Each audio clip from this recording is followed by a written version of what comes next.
ये कहानी है एक आदमी और उसकी 3 बेटियों की है। उसकी बीवी कुछ साल पहले वफात पा चुकी थी। उसकी तीनों बेटियां बहुत खूबसूरत थीं, मगर सबसे छोटी बेटी अपनी बहनों में सबसे ज्यादा समझदार थी। उसका नाम ज़ैनब था। करमदीन अपनी तीनों बेटियों से बहुत प्यार करता था। उसने कभी अपनी बेटियों को माँ की कमी महसूस नहीं होने दी। वह अपनी बेटियों की हर ख्वाहिश पूरी करता था। अब करमदीन की बेटियां बड़ी हो चुकी थीं और अपने पिता के लिए खुद से खाना बनाने लगी थीं। जब करमदीन काम के सिलसिले में बाहर जाता तो उसकी बेटियां उसके लिए खाना तैयार करके साथ दे देती। उसी गांव में एक बेवा औरत भी रहती थी जिसकी एक बेटी थी। उस बेवा की आदत थी कि वह हर घर में कुछ न कुछ मांगने के लिए चली जाती थी। जब करमदीन की बेटियां अपने पिता के लिए खाना बनाती तो वह औरत अक्सर उसी समय उनके घर आग मांगने के लिए आ जाती। लेकिन करमदीन की सबसे छोटी बेटी ज़ैनब को वह बेवा औरत बिल्कुल भी अच्छी नहीं लगती थी। जब भी वह औरत उनके घर आती, ज़ैनब अपनी बहनों से कहती, यह औरत हमारे घर क्यों आती है? यह औरत बिल्कुल भी अच्छी नहीं है। बड़ी दोनों बहनें ज़ैनब को समझाती, देखो ये बेवा औरत है और गरीब है। अगर हमारे घर से आग ले जाती है तो इसमें तुम्हारा क्या नुकसान है? ज़ैनब अपनी बहनों की बातें सुनकर चुप हो जाती, लेकिन वह कहती, देख लेना, यह औरत एक ना एक दिन हम सबके लिए मुसीबत खड़ी करेगी। यह सिलसिला यूं ही चलता रहा। वह औरत रोज उनके घर से आग लेने आती और मौका पाकर करमदीन के खाने में राख मिला देती। करमदीन ने जब अपने खाने में खराबी महसूस की तो उसने सोचा कि उसकी छोटी छोटी बेटियां खाना बनाती हैं, इसलिए उनसे कोई गलती हो जाती होगी। वह अपनी बेटियों से बहुत प्यार करता था और यह बात समझ नहीं पा रहा था कि उसकी बेटियां उसका खाना क्यों खराब कर रही हैं। फिर एक दिन करमदीन ने सोचा, आज मैं अपनी बेटियों पर नजर रखूंगा। आखिर मेरी बेटियां अचानक से मेरे खाने में क्या मिलाने लगी हैं? जब करमदीन की बेटियां खाना बनाने लगीं, तो वह छुपकर उन्हें देखने लगा। उसकी बड़ी बेटी साफ पानी से चावल धो रही थी, छोटी बेटी सालन बना रही थी और सबसे छोटी बेटी ज़ैनब बर्तन साफ कर रही थी, जिन बर्तनों में खाना डाला जाना था। कुछ ही देर में खाना पककर तैयार हो गया। खाने में कोई खराबी नहीं थी।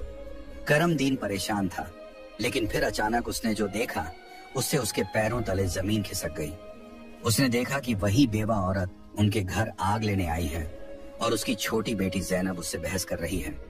वहीं उसकी दूसरी बहनें ज़ैनब को समझा रही थीं, कोई बात नहीं ज़ैनब, ये बेवा औरत है, इसे आग लेने दो, बड़ी बहन ने कहा। लेकिन उस बेवा औरत ने आग लेने के बहाने नजरें बचाकर करमदीन के खाने में राख मिला दी और सारा खाना खराब कर दिया।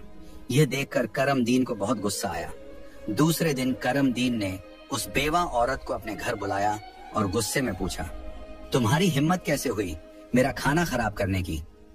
वह औरत बड़ी नाटकीय अंदाज में करमदीन के पास आई और उसके सीने पर हाथ फेरते हुए कहने लगी, अरे मैं तो यह देख रही थी कि तुम सच में अपनी बेटियों से प्यार करते हो या नहीं। खाना खराब होने पर तुम उन्हें डांटते हो या नहीं। लेकिन तुम तो बड़े अच्छे इंसान निकले, अपनी बेटियों से बहुत प्यार करने वाले। तुमने तो मेरी चोरी फौरन पकड़ ली। अब मुझे यकीन हो गया है कि तुम अपनी बेटियों से बहुत प्यार करते हो। आइंदा ऐसा कुछ नहीं होगा। करमदीन उसकी बातों और उसके नाटक पर यकीन करने लगा, क्योंकि वह बेवा औरत खूबसूरत थी। करमदीन उसके व्यवहार से प्रभावित होकर कुछ भी कहने की बजाय उसे अपनी पत्नी बनाने का फैसला कर बैठा। कुछ ही दिनों में उसने अपनी बेटियों की इजाजत के बिना उस बेवा औरत से शादी कर ली और उसे अपने घर ले आया। शादी के कुछ ही दिनों बाद वह बेवा औरत करमदीन की तीनों बेटियों से सख्त नफरत करने लगी। वह चाहती थी कि किसी भी तरह करमदीन की बेटियां इस घर से निकल जाएं। उसने उन्हें घर से निकालने के लिए तरह तरह के मंसूबे बनाने शुरू कर दिए। वह सोचती थी कि अगर बेटियां घर से चली जाएंगी तो वह और उसकी अपनी बेटी आराम से ऐश की जिंदगी जी सकेंगी।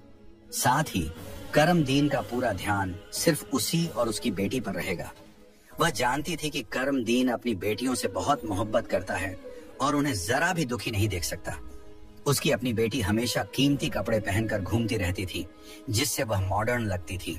लेकिन सौतेली माँ ने करमदीन की तीनों बेटियों को घर का सारा काम करने पर मजबूर कर दिया। वह उन्हें ठीक से पेट भर खाना भी नहीं देती थी और धीरे धीरे उनकी दूसरी जरूरतें भी कम कर दी। तीनों बहनें हर समय दुखी रहने लगी। एक दिन 2 बड़ी बहनें रो रही थी तो ज़ैनब अपनी बड़ी बहनों के पास आई और कहने लगी, प्यारी बहनों, आओ हम तीनों कहीं बाहर चलें ताकि हमारा दिमाग फ्रेश हो जाए। फिर वह तीनों बहनें घर से निकल गईं और चलते चलते एक जंगल में जा पहुंची। वहां एक घने दरख्त के नीचे बैठकर वे रो रो कर अपनी माँ को याद करने लगी। इतने में उनके पास से एक अल्लाह वाले बुजुर्ग का गुजर हुआ। ज़ैनब जमीन पर बैठी रो रही थी और कह रही थी, ऐ मेरे अल्लाह, हम मजलूम लड़कियां हैं और बहुत दुखी हैं। आप देख रहे हैं ना कि हमारी सौतेली माँ हम पर कितना जुल्म करती है। हम कितने दिनों से भूखे हैं। अल्लाह वाले बुजुर्ग पास ही खड़े होकर उनकी बातें सुन रहे थे। फिर वे ज़ैनब से मुखातिब होकर बोले, बेटियों, तुम तीनों यहाँ इस दरख्त के नीचे रोज आती हो, तुम्हें क्या दुख है? तुम मुझे बता सकती हो? ज़ैनब ने रोते हुए अल्लाह वाले बुजुर्ग को सारा वाकया सुना दिया। उनकी बात सुनकर बुजुर्ग को बहुत दुख हुआ। वे बोले, बेटी, यहाँ से थोड़ी दूरी पर मेरी झोपड़ी है। मैं वहाँ रहता हूँ और इबादत करता हूँ। मेरी झोपड़ी के बाहर एक अनार का दरख्त लगा है जिस पर पके हुए अनार लगे हुए हैं। तुम जाओ और उस दरख्त से जितने मर्जी अनार तोड़कर खा लो। ये सुनकर तीनों लड़कियां खुशी खुशी उस झोपड़ी के पास पहुंची। उन्होंने देखा कि दरख्त पर बहुत ही खूबसूरत और रसीले अनार लगे हुए हैं। तीनों ने एक एक अनार तोड़ा और बैठकर मजे से खाने लगी। जब उनका पेट भर गया तो उन्होंने बुजुर्ग का शुक्रिया अदा किया और घर वापस आ गई। इसके बाद जब उनकी सौतेली माँ उन्हें खाना नहीं देती तो वे रोज जंगल जाती और उन अनारों को खाकर अपना पेट भर लेती। धीरे धीरे उन्होंने अपनी माँ का दिया हुआ खाना बिल्कुल छोड़ दिया। अब उनकी सौतेली माँ सोचने लगी, मैं इन लड़कियों को खाने को कुछ नहीं देती। मैं इनसे इतना काम करवाती हूँ, उन्हें जलील करती हूँ, फिर भी इनके चेहरे पर एक अजीब सी चमक है। इनमें से कोई बीमार भी नहीं पड़ती, बल्कि इनकी खूबसूरती बढ़ती जा रही है। और मेरी बेटी, जिसे मैं इतना अच्छा खाना देती हूँ, वह उनके आगे बदसूरत लगती है। दूसरे दिन जब वह लड़कियां जंगल की तरफ गईं, तो सौतेली माँ ने अपनी बेटी को उनका पीछा करने के लिए भेज दिया। जब तीनों लड़कियां अनार तोड़कर खा रही थीं, तो ज़ैनब ने अपनी सौतेली बहन को देख लिया। उसने बाकी बहनों से कहा, यह लड़की हमारा पीछा कर रही है, मैं इसे यहाँ से भगा देती हूँ। फिर ज़ैनब ने अपने हाथ में पकड़ा अनार छुपा लिया और बोली, अगर यह सब कुछ अपनी माँ को बता देगी तो यह हमारे लिए परेशानी का कारण बन सकती है। लेकिन ज़ैनब की दूसरी बहनें बोली, ज़ैनब, तुम कैसी बातें कर रही हो? ये बेचारी बेकसूर है। ज़ैनब की बड़ी बहनें बोली, हमारी सौतेली माँ तंग करती हैं, ये तो हमें कुछ नहीं कहती। इसके बाद तीनों बहनों ने अपनी सौतेली बहन को पास बिठाया और उसे एक अनार पकड़ा दिया। लेकिन सौतेली बहन ने अनार नहीं खाया और जल्दी से अपनी माँ के पास जाकर कहने लगी, माँ, वे लड़कियां भूखी नहीं रहती, वे तो जंगल में एक दरख्त से अनार तोड़कर खा लेती हैं। उसी दरख्त के पास एक बुजुर्ग भी इबादत कर रहे थे और उन्होंने भी उन्हें रोकने की कोशिश नहीं की। ये सुनकर सौतेली माँ को बहुत गुस्सा आया। वह सोचने लगी, मैं इन लड़कियों को अनार खाने से कैसे रोकूं? पूरा दिन वह गुस्से में ही रही। जब शाम को करमदीन काम से घर वापस आया तो उसने अपनी बीवी को परेशान देखा। वह बोला, तुम्हें क्या परेशानी है? क्यों इतनी उदास बैठी हो? वह कहने लगी, मेरे सिर में बहुत तेज दर्द है और यह किसी दवा से ठीक नहीं होगा। करमदीन ने पूछा, तो फिर कैसे ठीक होगा? वह तुरंत बोली, जंगल में एक अनार का दरख्त है जिस पर लाल लाल अनार लगे हैं। अगर तुम उस दरख्त को जड़ से कटवा दो और उसकी जड़ें उबाल कर दवा बना लो और मेरे माथे पर लगाओ तो मेरा सिर दर्द ठीक हो सकता है। करमदीन ने कहा, बस इतनी सी बात।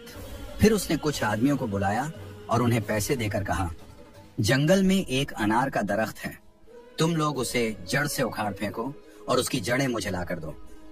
कुछ ही घंटों में वे आदमी उस दरख्त को जड़ से उखाड़कर उसकी जड़ें करमदीन के पास ले आए। करमदीन ने जल्दी से आग जलाई और उन जड़ों से दवा बनाकर अपनी बीवी के माथे पर मलने लगा। थोड़ी ही देर में उसकी बीवी कहने लगी, अब मुझे आराम है।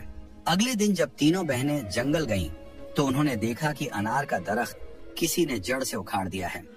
यह देखकर वे बहुत परेशान हो गईं और सोचने लगी, अब हम क्या खाएंगे? तभी वे तीनों लड़कियां वहीं बैठकर रोने लगी। उनके रोने की आवाज सुनकर अल्लाह वाले बुजुर्ग अपनी झोंपड़ी से बाहर आए। वे समझ गए कि लड़कियां क्यों रो रही हैं। वे बोले, इसमें रोने की क्या बात है? अल्लाह तुम्हें इससे भी बेहतर कुछ देगा। फिर अल्लाह वाले बुजुर्ग ने अपनी उंगली से जमीन की तरफ इशारा किया और वहां पर एक छोटी सी नदी बन गई जिसमें पानी की जगह दूध बह रहा था। उन्होंने उन लड़कियों को एक मिट्टी का प्याला दिया और कहा, जहां से जितना मर्जी हो दूध पियो। लड़कियां बहुत खुश हुईं और मिट्टी के प्याले में दूध भरकर पीने लगीं। जब उनका पेट भर गया तो वे बुजुर्ग का शुक्रिया अदा करके घर वापस आ गईं। इसके बाद उनका रोज का यह मामूल हो गया कि वे तालाब के पास जाती और मिट्टी के प्याले में दूध भरकर पी लेती। उनकी सौतेली माँ उनकी सेहत देखकर हैरान थी। उसने अपनी बेटी को बुलाया और कहा, मैंने तो जंगल से अनार के दरख्त का नामो निशान मिटा दिया था, फिर भी इन लड़कियों की सेहत पर कोई असर नहीं पड़ा। मैं तो इन्हें पेट भर खाना भी नहीं देती। आखिर ये ऐसा क्या खा रही हैं जिससे इनकी सेहत इतनी अच्छी हो रही है?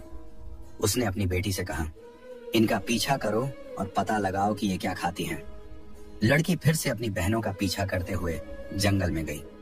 जब तीनों मिट्टी के प्याले से दूध पी रही थीं, तो जैनब ने पीछे मुड़कर देखा। उसने अपनी सौतेली बहन को चुपचाप खड़ा देखकर बाकी बहनों से कहा, देखो ये लड़की फिर हमारा पीछा कर रही है। जैनब ने अपनी बहनों से कहा, तुम लोग जल्दी उठो और इसे यहाँ से भेजो, क्योंकि अगर इसने हमारे तालाब को देख लिया तो यह घर जाकर सब बता देगी और फिर घर में हंगामा खड़ा हो जाएगा। लेकिन जैनब की बड़ी बहनों ने उसे डांटते हुए कहा, तुम्हारा आखिर मसला क्या है? माना कि हमारी सौतेली माँ हम पर जुल्म करती है, लेकिन इसमें इस बेचारी का क्या कसूर? जैनब ये सुनकर चुप हो गई। इसके बाद तीनों ने अपनी सौतेली बहन को नदी के पास बिठाया और मिट्टी के प्याले में दूध भरकर उसे दिया। उस लड़की ने दूध पिया और जल्दी से अपनी माँ के पास पहुंचकर तालाब और दूध वाली पूरी बात बता दी। सौतेली माँ को यह सुनकर बहुत गुस्सा आया। उसने अपने गांव के कुछ आदमियों को बुलाया और कहा, तुम जितने पैसे चाहो मैं तुम्हें दूंगी, लेकिन तुम्हें जंगल में जाना होगा। वहां एक बुजुर्ग की झोंपड़ी और तालाब है। तुमने वह झोंपड़ी खत्म कर देनी है और तालाब में मिट्टी डाल देनी है। बदले में तुम्हें बहुत पैसा मिलेगा। कुछ ही देर में वे आदमी उसकी मर्जी के मुताबिक सब कुछ करके लौट आए। वह औरत अब बहुत खुश थी। अगले दिन जब तीनों बहनें जंगल में गईं, तो उन्होंने देखा कि वहां न तो तालाब है और न ही बुजुर्ग की झोंपड़ी। ये देखकर उन्हें पहाड़ जैसा दुख हुआ। वे वहीं बैठकर रोने लगी और भूखी प्यासी अपने घर लौट आई। उनकी सौतेली माँ यह देखकर बहुत सुकून महसूस कर रही थी। एक दिन वह फिर बीमारी का बहाना बनाकर लेट गई। शाम को जब करमदीन घर आया तो उसने अपनी बीवी को प्यार से कहा, चाहे मेरा सब कुछ बिक जाए, लेकिन मैं तुम्हें कुछ नहीं होने दूंगा। तुम्हारा इलाज सबसे अच्छे डॉक्टर से करवाऊंगा। लेकिन उसकी बीवी कुछ और ही चालें चल रही थी। उसने कहा, आपको इतना कुछ करने की जरूरत नहीं है। मेरी जिंदगी बचाने के लिए बस एक छोटा सा काम करो। करमदीन बोला, जल्दी बताओ क्या करना है, मैं वही करूंगा। उसकी बीवी बोली, तुम अपनी तीनों बेटियों का खून निकालकर मेरे हाथों और पैरों की हथेलियों पर मल दो, तभी मैं ठीक हो सकती हूँ। यह सुनकर करमदीन की आंखों में आंसू आ गए, क्योंकि वह अपनी बेटियों से बेहद मोहब्बत करता था। वह चुपचाप कमरे से बाहर निकला और अपनी बेटियों को ढूंढने लगा, लेकिन बेटियां घर में नहीं थीं। वह परेशान होकर उन्हें ढूंढते ढूंढते कब्रिस्तान पहुंचा। वहां उसने देखा कि उसकी तीनों बेटियां अपनी माँ की कब्र के पास बैठकर रो रही हैं। यह देखकर करमदीन का दिल कांप गया। एक तरफ उसकी बीवी की ख्वाहिश थी और दूसरी तरफ उसकी बेटियों की जिंदगी। करमदीन को समझ नहीं आ रहा था कि वह क्या करे। उसने सोचा कि उसकी बीवी उसकी बेटियों से कभी खुश नहीं होगी और उसकी बेटियां अपनी सौतेली माँ के साथ खुश नहीं हैं। इसलिए उसने फैसला किया कि बेटियों को कहीं दूर ले जाएगा। उसने अपनी बेटियों को गले लगाया और कहा, ऐ बेटियों, तुम क्यों परेशान होती हो? मैं तुम्हें कहीं और ले चलता हूँ। वह अपनी बेटियों को एक घने जंगल में ले गया। वहां उसने मिट्टी का चूल्हा बनाया और बेटियों को खाना बनाकर खिलाया। जब बेटियों ने पेट भरकर खाना खा लिया तो वे एक दरख्त के नीचे सो गईं। करमदीन ने अपनी बेटियों को वहीं सोते हुए छोड़ दिया और वहां से भाग गया। उसके दिल में यही ख्याल था कि कम से कम मेरी बेटियां जिंदा तो रहेंगी और अपनी सौतेली माँ के जुल्म से बची रहेंगी। रास्ते में उसने एक हिरण का शिकार किया और उसका खून लेकर अपनी बीवी को दे दिया। उसकी बीवी ने वह खून अपने हाथों और पैरों पर लगाया और खुश होकर कहा, अब मुझे आराम है। उसे यकीन हो गया कि करमदीन ने अपनी बेटियों को मार दिया। दूसरी तरफ जब तीनों बहनें जागीं तो उन्होंने देखा कि उनका बाप उन्हें छोड़कर जा चुका है। वे अपने बाप को पुकारने लगीं। जंगल में जंगली जानवरों की आवाजें सुनकर वे डर गईं और रोने लगीं। इत्तेफाक से उसी जंगल में 3 दोस्त शिकार के लिए आए थे। जब वे शिकार करके लौटने लगे तो उनमें से एक दोस्त, जिसका नाम नासिर था, कहने लगा, मुझे लगता है, नासिर ने कहा, यहाँ कोई मुसीबत में है। क्या तुम लोग किसी के रोने की आवाज नहीं सुन रहे? मुझे तो किसी के रोने की आवाज आ रही है। चलो जल्दी से देखते हैं, शायद किसी को हमारी मदद की जरूरत हो। फिर तीनों दोस्त आवाज की दिशा में चल पड़े। आगे जाकर उन्होंने देखा कि 3 खूबसूरत लड़कियां बैठी हुई रो रही हैं। नासिर आगे बढ़ा और उनसे पूछा, तुम यहाँ अकेली क्या कर रही हो और इतना क्यों रो रही हो? ज़ैनब ने नासिर को अपनी पूरी कहानी सुना दी। लड़कों को उन पर बड़ा तरस आया। वे आपस में कहने लगे, क्यों ना हम इन लड़कियों से शादी कर लें?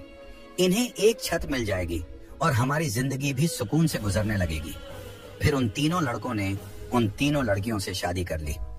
ज़ैनब की शादी नासिर के साथ हो गई। संयोग से उन तीनों दोस्तों के घर पास पास थे। तीनों बहनें खुशी खुशी अपने अपने घरों में रहने लगी। 1 साल के बाद ज़ैनब के घर में बेटे की पैदाइश हुई। ये देखकर नासिर के दोस्त और ज़ैनब की बहनें बहुत खुश हुईं। धीरे धीरे ज़ैनब का बेटा 2 साल का हो गया।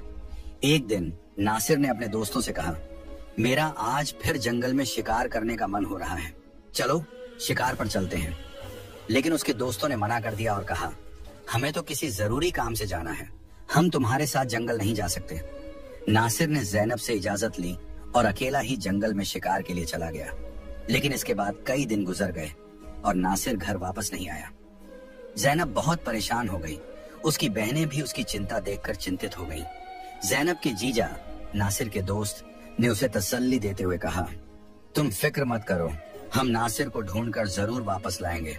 लेकिन करनी खुदा की यह हुई कि नासिर के दोस्त भी उसे ढूंढने जंगल गए, लेकिन वे भी वापस नहीं लौटे।